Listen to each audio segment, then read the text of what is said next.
Moving on to the lightweight interim title bout between Tony Ferguson and Justin Gaethje. And like we talked about at the beginning of this podcast, if you can't have Khabib versus Tony, then this is the next best thing you can do. I think that these two guys are definitely considered the top two contenders in the division. I think you've got Khabib sitting up top, and he's widely, unanimously regarded as the best. Then Tony Ferguson is the most deserving of a title shot currently, and the next guy in line would be Gaethje. So, like I said, if you can't get Ferguson, Khabib, at least you can get the next best thing.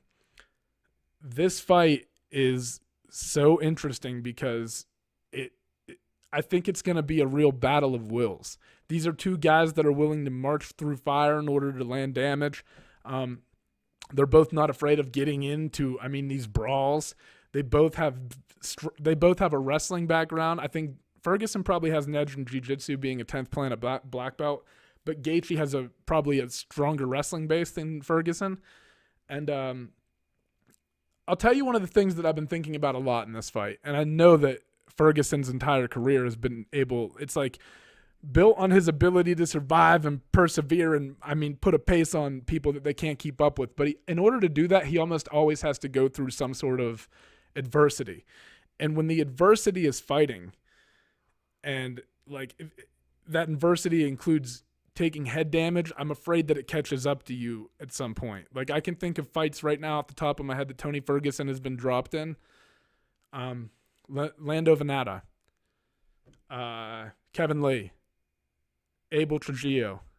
I know there's another one. I don't know if he got dropped in the Barboza fight. There's one more that I'm thinking of, and I can't get it off the top. But my point is, Anthony Pettis, of course. Anthony Pettis. So the question is, to me, the big question is Justin going to be able to catch Tony? And if so, is Tony going to be able to survive? Because, again, consider how good Justin's wrestling base is and consider how good Tony's jiu-jitsu is. Think about how that's going to match up, because if one of them gets dropped, it's going to have to go to the ground. I think the person most likely to drop the other person is probably Gaethje dropping Ferguson. I think he packs a little bit more power in his punches. He's proven also over his last few fights that he has that one punch knockout power, whereas Ferguson is going to really wear it on you, and the knockout kind of stems from him, just relentlessly pouring it on you. That's not necessarily. Justin Gaethje has done that in the past as well, but like I said, there's something about having the ability to just shut the lights off with one shot that really changes, the dynamic of the fight. So Justin Gaethje knows he has that power now. He's realized it. He's been doing it pretty consistently. He's been putting guys out. And if he catches Tony, is Tony going to go out? So, I know there's a lot more to it than that. I think that I think that this is a fight where it's going to be really competitive early on, and you're going to see really close rounds in probably round 1 and 2. If the finish doesn't come for Justin by the end of round 2 or the middle of round 3, I think you're going to start seeing the pace of Tony Ferguson start to pick up, and it'll start to take over. I think he'll start landing and just being able to push Gaethje backwards a little bit, So I think as the fight wears on, it starts leaning towards Ferguson, and earlier on it favors Gaethje. I don't know. They could obviously both get the finish. This is another one where it could go so many different ways, man. Like, if Tony rocks Justin and gets him down, he could catch him in a darsh. If Gaethje rocks Ferguson, he could get he might put him out cold if he clips him, or he might drop him and they have to get into these wrestling and jiu-jitsu exchanges, and you'll get to see maybe a little more insight into how good Justin Gaethje's wrestling is. A lot of variables to consider, man, and it could go either way. But like I said, one other very important thing to consider, and I think Justin Gaethje would be wise to implement in this fight: leg kicks. I know he does it in all of his fights, but Ferguson is there to be hit. Not that Gaethje's not, but Ferguson's there to be hit, and I think that if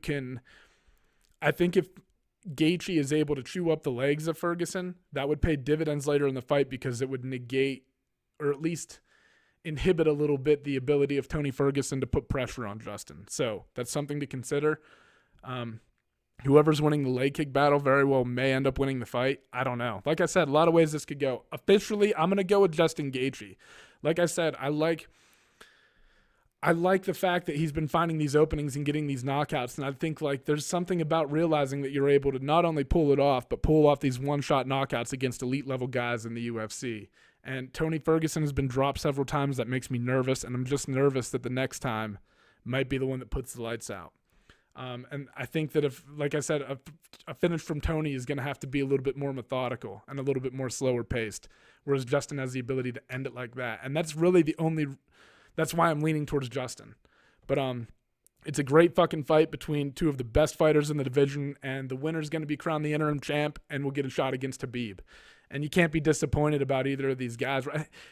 There's like some almost, I don't know what to call it. There's like something about the Ferguson and Khabib fight that almost feels magical because of the run that both of these guys have been on.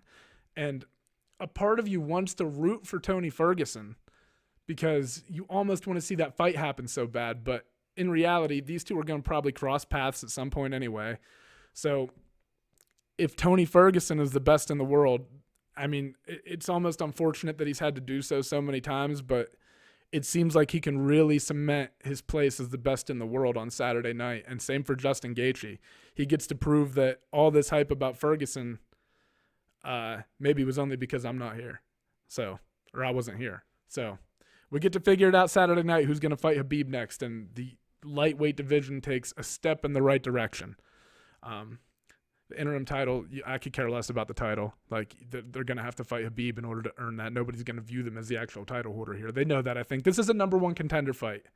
But, yeah, man, very excited. The cards are going to be amazing. Like I said, stacked from top to bottom. So I'm looking forward to it. It's going to be nice having live sports on. Just something to watch, man. I mean, you can't even flick the TV on and have, like, basketball or, like, anything running in the background. Baseball, nothing. So as a fight fan, I'm obviously super excited, but I think that it's going to be a good deal for the UFC because I think a lot of people that don't usually watch fighting are going to tune in just because it's live. There's something about it being live that makes you, I don't know, feel connected to it in some weird way or something, right? But yeah, man, it's good to have the UFC back, and we're only 2 days away.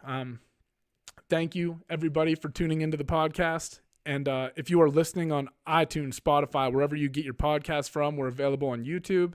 And if you're checking us out on YouTube, make sure, if you just want the audio version, you can get it on any major podcast provider, like whatever platform you use, Spotify, iTunes, Google Play Store, all that shit. It should be anywhere you look, basically. So check us out there. And yeah, thank you for tuning in. Bye-bye.